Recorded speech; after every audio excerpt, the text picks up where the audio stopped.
देखिए, दुनिया के हर मियाँ बीवी, हस्बैंड एंड वाइफ के माबैन, उनके दरमियान लड़ाई झगड़ा, ना इत्तेफाकी, नाराज़गी होती है, हमेशा होती है। और ये कभी इतनी बढ़ जाती है कि मर्द औरत को छोड़ने का फ़ैसला ले लेता है। और ख़ुसूसन फ़ी ज़माना नौजवान 20, 22, 25, 30 साल की एज के नौजवान ये डिसीज़न लेने में इतनी जल्दबाजी करते हैं कि जब लड़ाई झगड़ा होता है तो फ़ौरन वो 3 तलाक़ें दे देते हैं। तलाक़ तलाक़ तलाक़, या तुझे मैंने तलाक़ दी, तलाक़ दी, तलाक़ दी। और उसके बाद फिर हमसे राब्ता करते हैं कि हज़रत ऐसा ऐसा हो गया, शरीयत का क्या हुक्म है। तो याद रखें, हमेशा जब 3 तलाक़ें आपने एक साथ दे दी लफ्ज़ तलाक़ से, तो अब वो बीवी आप पर हराम हो गई। ठीक है, करना क्या चाहिए?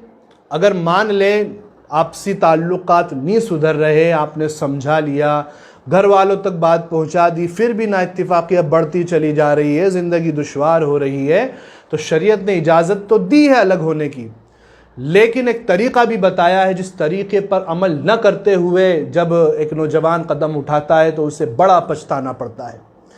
देखिए, याद रखें, अगर इस तरह की सूरत हाल आपकी ज़िंदगी में पैदा हो रही है तो बेस्ट वे है कि आप शहर के बड़े उलमा इकराम के पास या आपकी मस्जिद के आलिम दीन के पास जाए और उनसे कहे कि देखे हज़रत, इस तरह के मसले चल रहे, हम साथ नहीं रह सकते, लिहाजा हम तलाक़ चाहते हैं। तो जो शरीयत का तरीक़ा है वो बताए ताकि हम उस पर अमल कर सकें। सबसे बेस्ट वे है कि आप किसी बाअमल आलिम दीन या मुफ्ती साहब के पास जाकर अपने मसले को हल कराएं। लेकिन नौजवान गुस्से में होता है, जोश में होता है, शैतान उस पर सवार होता है और वो फ़ौरन डिसीज़न लेता है। तो याद रखें, अगर फ़ौरन डिसीज़न भी ले रहे तो आप अपनी बीवी को कह दें कि मैंने तुझे एक तलाक़ दी, बस। इसके बाद लफ्ज़ तलाक़ हरगिज़ ना दोहराए। अब देखिए, एक तलाक़ का फ़ायदा देखिए क्या होता है कि अब एक तलाक़ आपने दी, उसके इद्दत के दिन शुरू हो गए। अब अगर इद्दत के दिनों में 3 माह के अंदर अगर आपका दिल नरम पड़ गया, जो कि अक्सर मर्दों के साथ होता है, नरम पड़ जाता है दिल, सोचता है नहीं इतनी बड़ी गलती नहीं थी, अब कहाँ दूसरी शादी करे, कौन ढूंढे, वो अच्छी होगी कि नहीं होगी, 10 सवाल सताते हैं उसको, तो दिल माइल होता है। तो अगर एक तलाक़ दी थी तो आप इद्दत के दिनों में उससे रुजू कर ले, कह दे कि मैंने तुझे वापस निकाह में लिया, रुजू कर लिया, ख़त्म, निकाह की भी ज़रूरत नहीं है। मान ले इद्दत गुजर गई, 3 माह गुजर गए, आपका इरादा थोड़ा मजबूत था, वो इद्दत गुजार के अपने घर चले गई। 6 महीने बाद, 7 महीने बाद, साल भर बाद, 2 साल बाद, 5 साल बाद आपने देखा अब तक उसने निकाह नहीं किया है किसी से, ख़ुद ने भी नहीं किया है। आपका दिल फिल माइल हो गया कि नहीं इसी से निकाह करना है मुझे। आप निकाह का पैगाम पहुँचाएँ, 2 लोग गवाह हो घर में, काज़ी साहब को बुला ले, इजाब कबूल कर ले, ये निकाह हो गया आपका। कोई ज़रूरत नहीं है इसके अलावा कुछ और करने की। ये कब होगा? जब आपने सिर्फ एक तलाक़ दी थी। औरत इद्दत गुजार ले, इद्दत के दिन में रुजू करने का शरीयत ने इजाज़त दी है। इद्दत के बाद भी अगर उसने निकाह नहीं किया है, आप कभी भी निकाह कर सकते हैं। इतना बेहतरीन शरीयत इस्लाम ने कानून बताया है हमें। अब ये एक तलाक़ हो गया, आपने मसलन रुजू कर लिया, दूसरा दे दिया बाद में आपने, अब 2 बचेंगे आपके पास।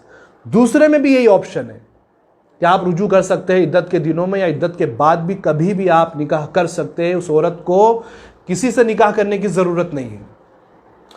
लेकिन जब आपने ये 2 तलाक़ दे दिए इस तरह, और अब तीसरा अगर तलाक़ दिया आपने, तो अब वो औरत आपके निकाह में नहीं आ सकती, अब उसे किसी और से निकाह करना पड़ेगा।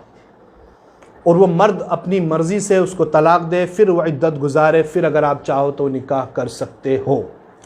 ये इसलिए कि शरीयत ने निकाह को, शादी को खेल तमाशा नहीं बनाना चाहेगा कि बार बार छोड़ो बार बार लो, बार बार छोड़ो बार बार लो। नहीं, 2 बार ऑप्शन दिए आपको, अच्छी तरह गौर व फिक्र कर लो, समझ लो, ऊंच नीच देख लो और फाइनल डिसीज़न रखो तीसरी मर्तबा में कि अब नहीं लेना है हमें इसे। तो तीसरी तलाक़ अब आपने इस तरह दी, क्योंकि अब आपके पास 2 यूज़ हो गई, एक ही बची, तीसरी तलाक़ दे दी। अब वो निकाह, औरत आज़ाद है, अगर उससे दोबारा निकाह करना है तो वो किसी और मर्द से निकाह करेगी। ये मर्द के लिए सज़ा शरीयत ने मुकर्रर की है कि ताकि तुम पहले ही गौर व फिक्र कर लो, तीसरी तक के नौबत ना आ पाए। और अगर आपने तीनों स्टेप एक साथ ले लिए, जो कि अक्सर नौजवान हमारे जहालत में यही करते हैं कि 3 एक साथ दे देते हैं, तो याद रखें 3 भी अगर तुम एक साथ दे दिए तो अब वो औरत किसी और मर्द से निकाह करेगी अगर आप चाहते हैं उससे दोबारा निकाह करना, और वो अपनी मर्ज़ी से तलाक दे, फिर अगर आप चाहे तो निकाह करें।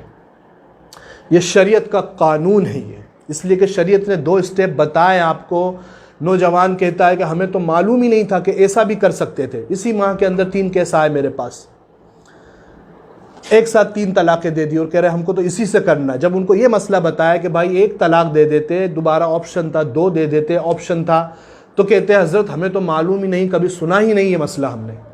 तो ना मालूम होना ना सुनना क्या ये दलील है इस बात की कि हम ये हुक्म दे दें कि भाई नहीं निकाह कर लो? नहीं, शरीयत का जो कानून है वो कानून है और वो तक़यामत बाकी रहेगा, ऐसा ही रहेगा। अगर जहालत में कोई गलत फ़ैसला उठाता है तो ये उसकी गलती, उसकी कमी है। ये उसे इल्म सीखना चाहिए था, उसे उलमा के पास जाना चाहिए था और तलाक़ का मसला मालूम करना चाहिए था।